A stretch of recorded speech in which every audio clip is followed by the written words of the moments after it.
할렐루야. 아멘. 우리 예수님 부활하신 줄로 믿습니다. 아멘. 믿으시는 분 한 번 더 아멘. 아멘. 함께 인사할 때 예수님 부활하셨습니다. 한번 인사하겠습니다. 신약시대의 인사법이 바로 이거예요. 예수님 부활하셨습니다.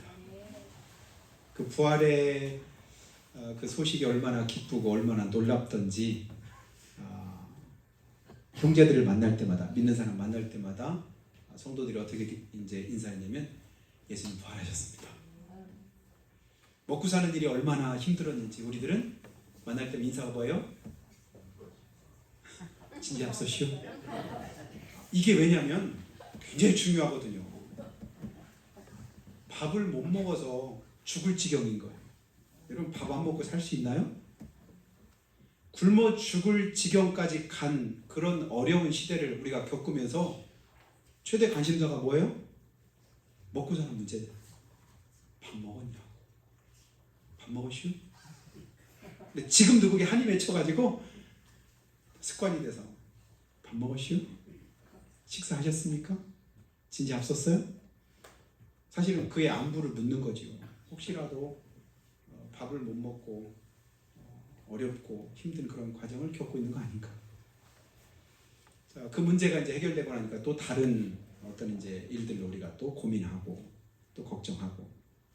여러분 지금까지 지나오면서 우리가 살아올 때 걱정 안 하고 산 적이 한 번이라도 있었던 것 같아요? 아니면 없었던 것 같아요? 없었던 것 같아요. 근데 지금도 생각하면 걱정이 있어요, 없어요? 없는 사람이 없을 거라고 생각이 돼요. 다 걱정이 있지요. 근데 걱정에 매여 있는 사람이 있고 그 걱정을 놓고 맡기고 살아가는 사람이 있는데 그 차이일 뿐이지 걱정이 없진 않습니다. 예수님이 부활하셨습니다. 이 소식이 얼마나 기쁘고 얼마나 중요한가 하는 것은 그 전날까지 예수님을 구주로 믿고 예수님께서 뭔가 자기들에게 소망을 주고 또 우리가 기대하고 바라는 바를 이루실 분으로 그렇게 믿고 따르다가 한순간에 따르던 모든 사람들이 절망에 빠졌습니다. 그들이 따르던 예수님이 안 계신 거예요. 십자가에 돌아가셨습니다. 그리고 무덤에 장사 지낸 바 되셨습니다.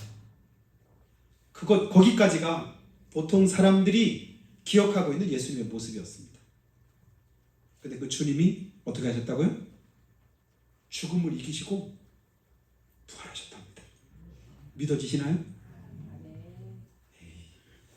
봤어요? 못 믿는 거예요. 누가 못 믿어요? 예수님을 믿고 그렇게 사랑하고 따르고 예수님이 죽으라면 죽을 신용까지 다 하던 예수님과 함께 죽기로 작정하고 또 그렇게 고백했던 모든 사람들이 다 한결같이 못 믿었습니다. 마태복음 오늘 28장 봤는데 27장에 보면 그런 장면들이 그대로 다 기록이 되어져 있지요. 예수님이 고난당하시고 또 예수님이 신문을 받으시고 예수님께서 여러 많은 이제 고통 가운데서 운명하시는 모든 장면들을 그대로 다 기록해 놓았습니다. 그리고 그로 말미암아 예수님을 따르던 사람들이 다 흩어졌습니다. 흩어진 것이라고만 해도 그냥 부드러운 표현이죠. 예수님을 죽기까지 죽을지언정 우리는 예수님을 버리지 않겠습니다. 베드로가 앞장섰고 모든 제자들도 다 그와 같이 말하더라. 베드로가 말하니까 다른 제자들도 다 우리도 죽을지언정 주를 버리지 않겠습니다. 그랬는데 다 도망갔다 합니다. 어느 때? 예수님이 십자가에서 돌아가셨을 때. 그리고 무덤에 장사 지내고 그리고 그 예수님의 시체라도 한번 보고 그리고 예수님 그냥 십자가에서 내려진 채로 그대로 제대로 장사를 치르기를 했겠어요. 아리마대 사람 요셉과 니고데모가 모략을 가지고 와서 예수님의 장사를 지내긴 했지만 그걸 제대로 사람들이 다 뿔뿔이 흩어졌으니까 보도 못하고 특별히 사랑하던 그 여인들이 안식일이 지나고 나서 새벽 오기만을 기다립니다. 왜냐하면 안식일 날은 사람들이 무덤에 가지도 않고 그리고 나서 이동을 안 하니까 안식 후 첫날 미명에 오늘날 이제 부활 이제 우리나라 주일이죠. 주일날 이른 새벽에 동트기 전에 무덤을 찾은 거예요. 그 무덤에 들어갈 거라고 생각도 사실은 못했겠지요. 가면서 걱정을 합니다. 누가 그 큰 무덤을 막고 있는 돌을 옮겨줄까? 그래도 한번 가보자. 왜냐하면 사랑하니까. 생전에 은혜를 입었던 그 주님의 크신 사랑을 기억하고 그리고 나서 한번 가까이 가고 싶은 거예요. 무덤이 돌로 막혀 있을 것을 알고 돌려줄 사람이 누가 있을까 걱정하면서 그냥 가보니까 깜짝 놀랄 일이 있었죠. 돌을 누가 옮겨 놓은 거. 무덤에 들어가 보니까 더 놀라운 건 거기에 있어야 될 예수님의 시체가 보이질 않습니다. 걱정했습니다. 두려워했습니다. 분명히 여기 있어야 되는데, 분명히 이 문제는 이렇게 돼야 되는데, 분명히 이런 상황에서는 이런 결과가 나와야 되는데 라고 우리가 생각하다가 그 문제가 잘 안 될 때 우리는 어떡하죠? 걱정에 사로잡힙니다. 두려움이, 공포가 임하기도 합니다. 그런데 사실은 거꾸로 나타내야 될 반응을 지금 주님을 사랑하던 여인들이 지금 그 반응을 보이고 있는 거예요. 예수님의 시체가 실제로 그들이 바라는 대로 그 무덤 안에 계셨더라면 어땠을까요?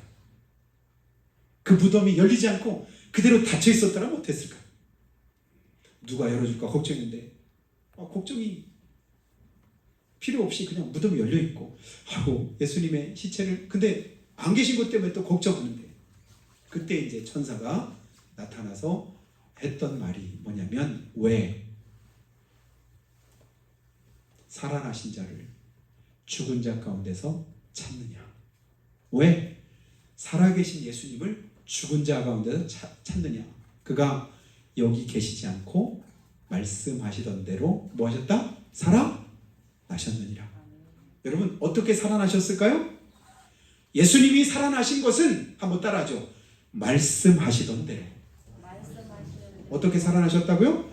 말씀하시던 대로. 말씀하시던 대로. 그냥 뜬금없이 그냥 살아나신 게 아니에요.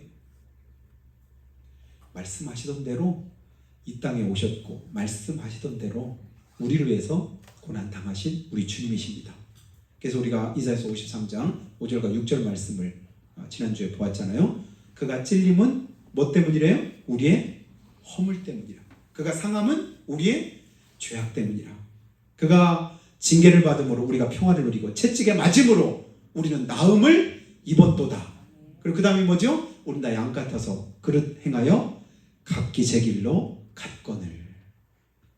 여러분 그대로 가버리고 끝났다면 우리에게는 소망이 없습니다. 절망이지. 근데 우리 무리의 죄악을 그에게 담당시키셨도다. 우리 무리의 죄악을 예수님께 담당시키심으로 우리가 뭐한 거죠? 다시금 새 생명을 얻었습니다. 구원받은 겁니다. 그래서 말씀하시던 대로 살아나신 예수님, 말씀하시던 대로 모든 걸 다 이루셨습니다. 경주에 가면요, 사람들이 만든 산이 몇 개가 있어요. 이게 어떻게 옛날에 포크레인도 없을 때인데 사람들이 흙을 그냥 어떻게 모아낸디 진짜 큰 산들이 막 여기저기 놓여. 지금 뭐 달라고 저렇게 산들을 만들었다냐라고 생각을 했는데 알고 봤더니 그게 뭘까요? 무덤인 거예요. 무덤. 안 가보셨나요? 혹시 안 가보신 분 있으면 경주를 구경할 수 있는 기회를 한번 제가 드리고 싶은데요. 거기 가면 큰 무덤이 진짜 산같이 커요. 근데 그건 또 아무것도 아니게 진짜 세계에서 제일 큰 무덤이 이집트에 가면 있습니다. 그 무덤이 이름이 뭔지 아세요? 피라미드. 안 들어보신 것처럼 왜? 피라미드 들어보셨죠?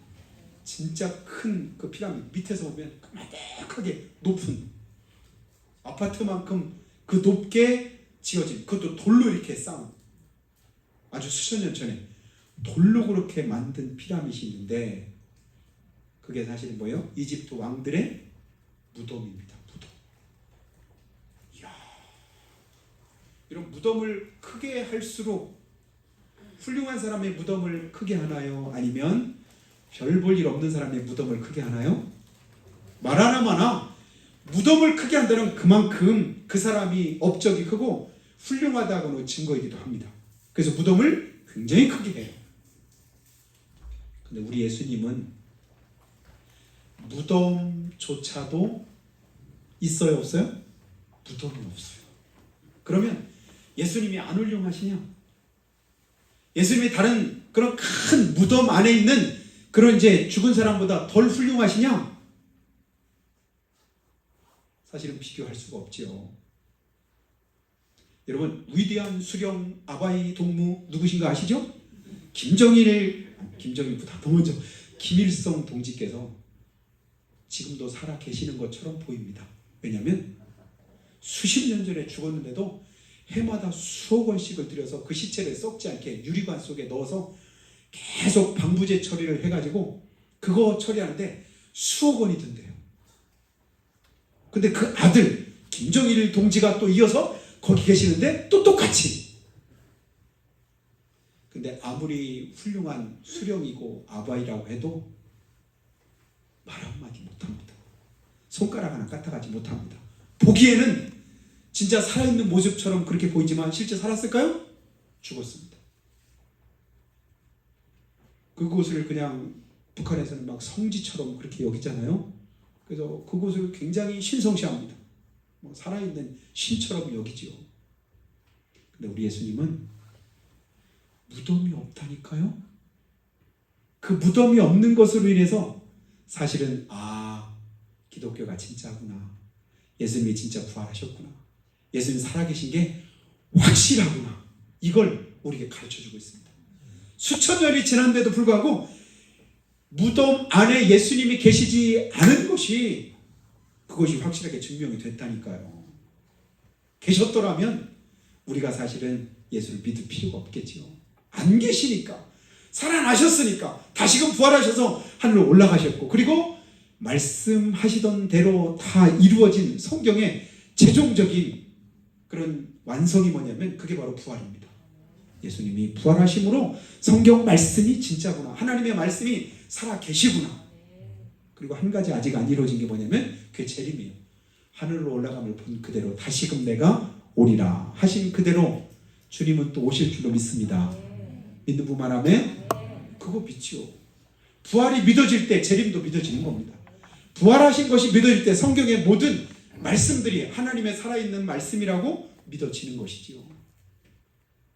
그래서 하나님의 말씀은 살았고 능력 있어 좌우에 나눠서 또 검보다 예리하 혼과 영과 간절고수로 찔러 쪼개기까지 하며 지금도 살아계신 하나님의 말씀으로 믿는 것, 이거는 부활이 우리에게 확실하게 증명해 주었기 때문에 그렇습니다. 여러분, 성경에 수많은 약속의 말씀들이 기록되어 있습니다. 그러니까 성경을 둘로 나누면 구약과 신약으로 나누잖아요. 그러니까 제목부터가 구약 뭐예요? 옛 약속. 그리고 신약 새 약속. 약속은 뭐죠? 말씀이에요. 말씀. 누가 우리한테 하신 약속이죠? 하나님께서 우리에게 주셨던 약속입니다. 그리고 그 약속을 우리 가운데 그대로 다 이루셨고 그 약속이 하나도 변함없이 확실하다는 걸 증명한 사건이 뭐다? 부활 사건이다. 그렇게 믿으시길 축복합니다. 여러분, 선거철만 되면 얼마나 시끄러운지 몰라요. 왜 시끄러울까요?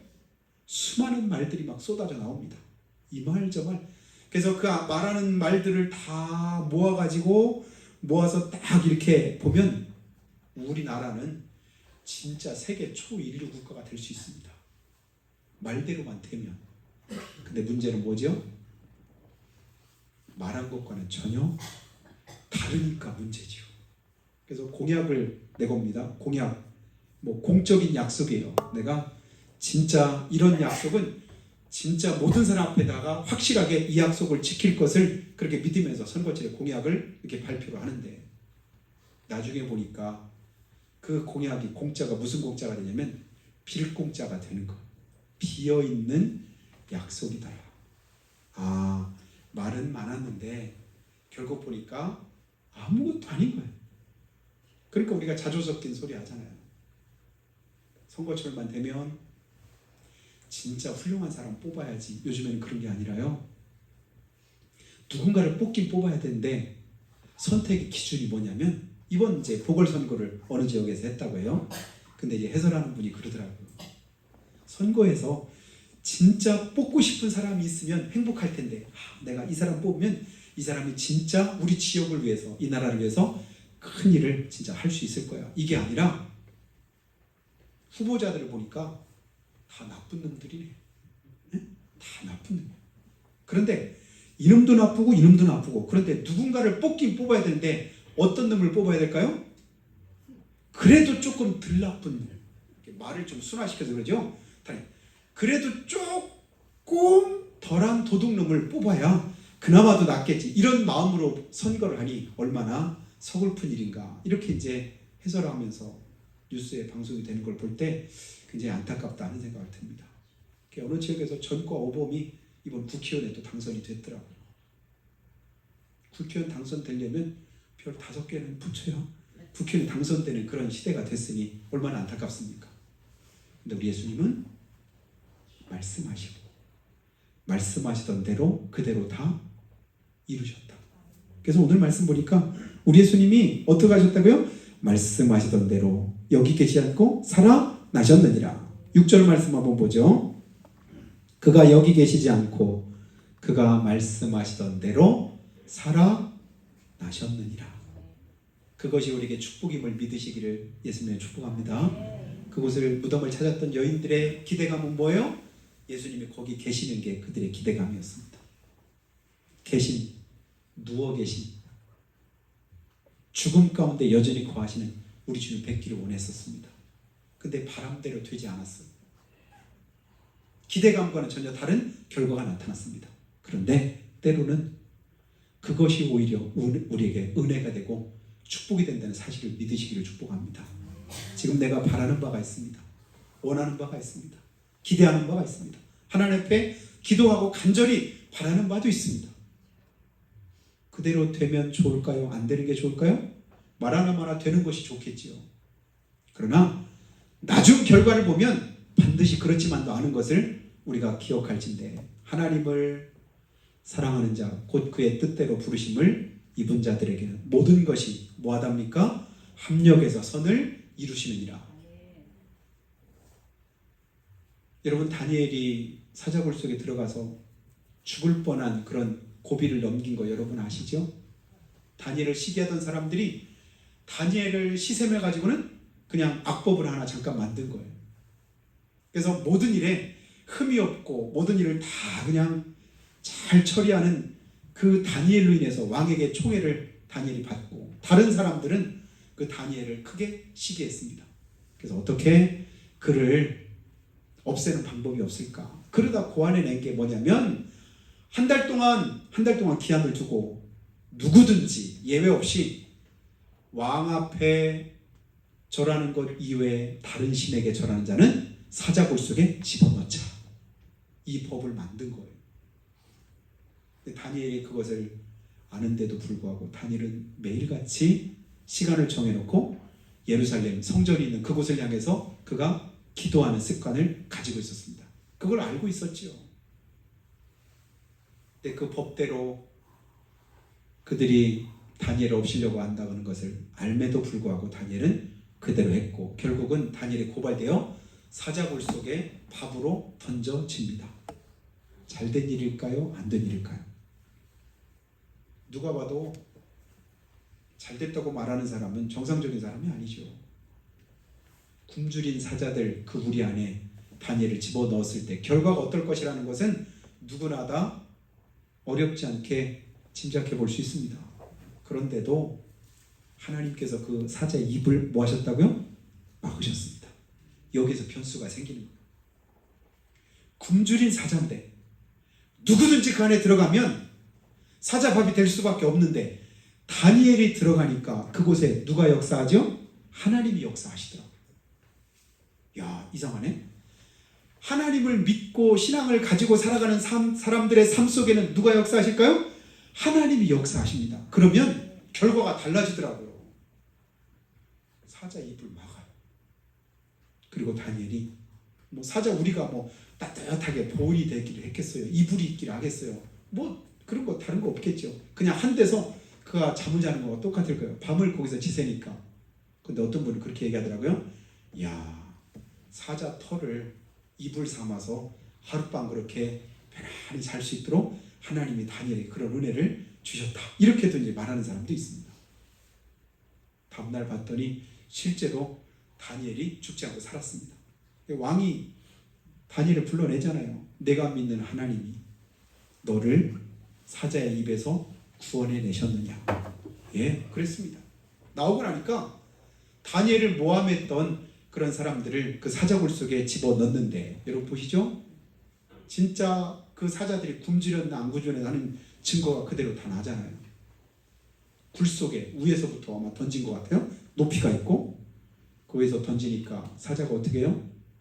개들에게 먹이를 줄 때 공중에 던지면 개가 뛰어 올라서 그걸 먹이를 받아 먹듯이 바닥에 닿기도 전에 거기 넣는 사람들을 굶주린 사자가 움켜서 잡아 먹더라. 성경은 그대로 기록합니다. 그래서 다니엘을 더욱 신임하고 그의 우위를 더욱더 높이는 결과로 나타나게 되었습니다. 이런 믿음으로 살아가는 우리의 삶은 항상 평탄하고 오르막만 있지 않습니다. 내가 바라는 대로 어떤 일이 이루어지지 않을 때도 있습니다. 오히려 내가 바라고 기대한 것과는 전혀 다르게 나타날 때도 있습니다. 그런데 여러분, 그럴 때일수록 무덤 안에 계시지 않은 우리 예수님의 부활하신 그 모습을 머릿속에 기억할 수 있기를 주의 이름으로 축원합니다. 그가 여기 계시지 않고 어떻게 해요?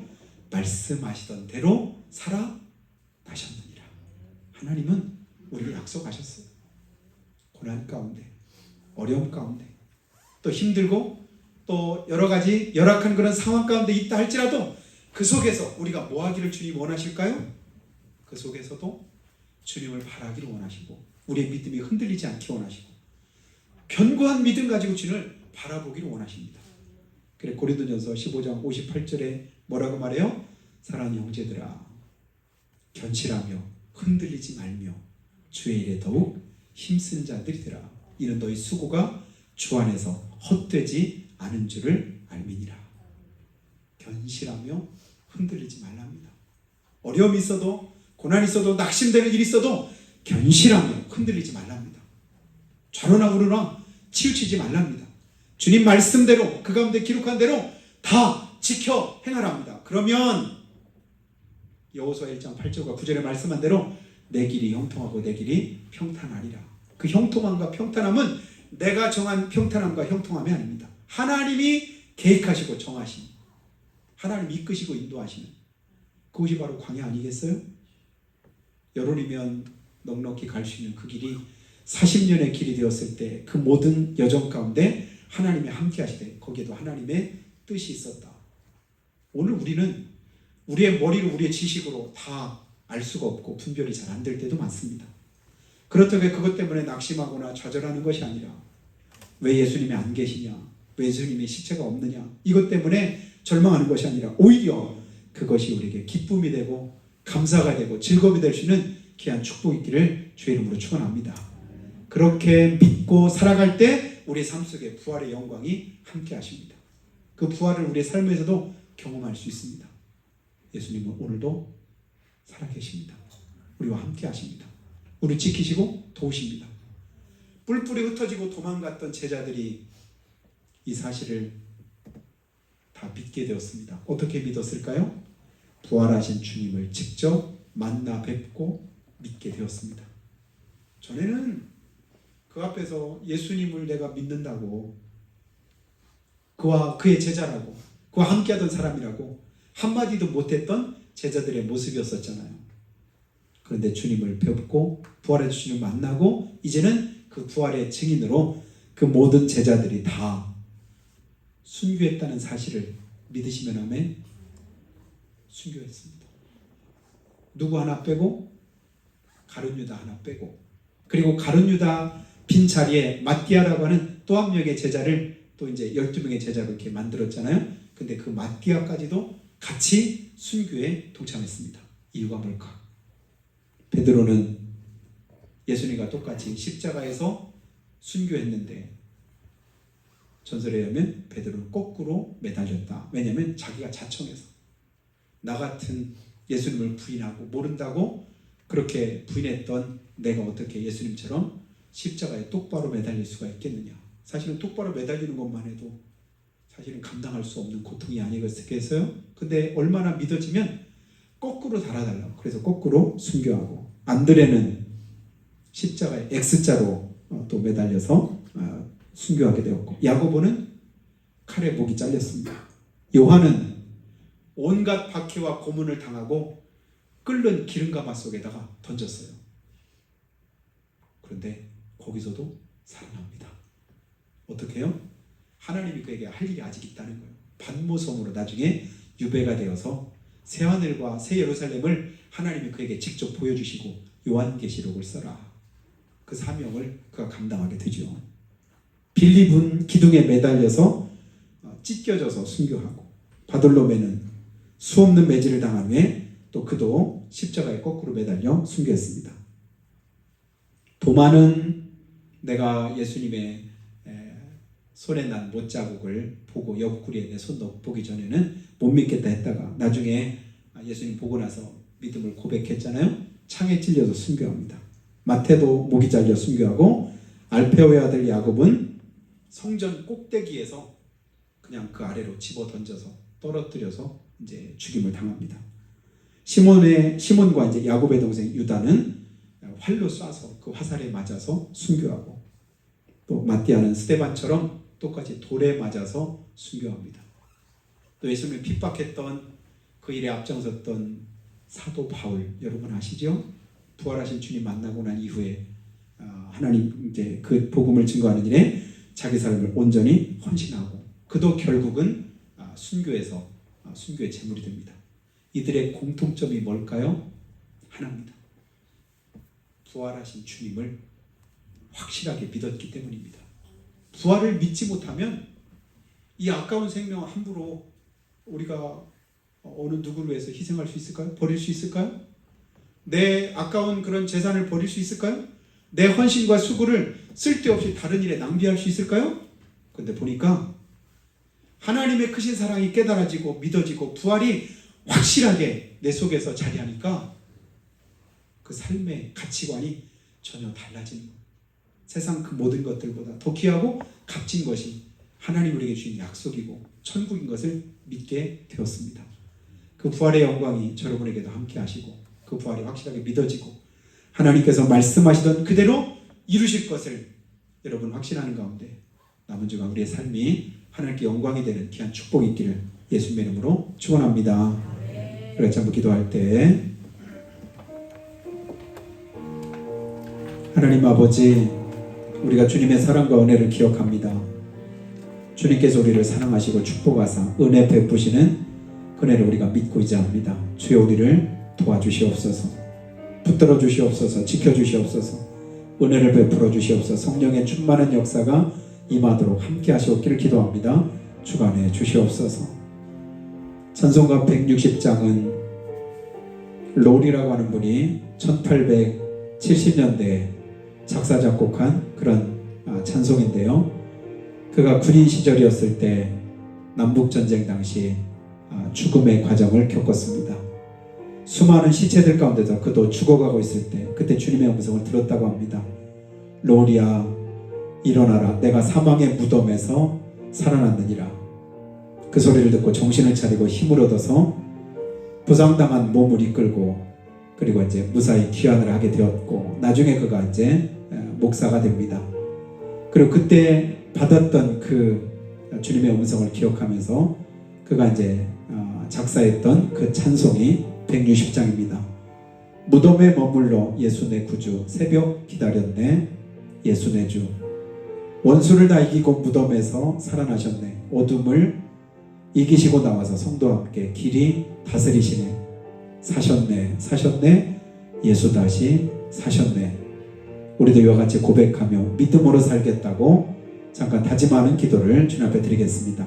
한 목소리로 기도합니다. 하나님 아버지, 부활의 산 소망 되신 우리 주님을 믿고 이제 압니다. 아버지 하나님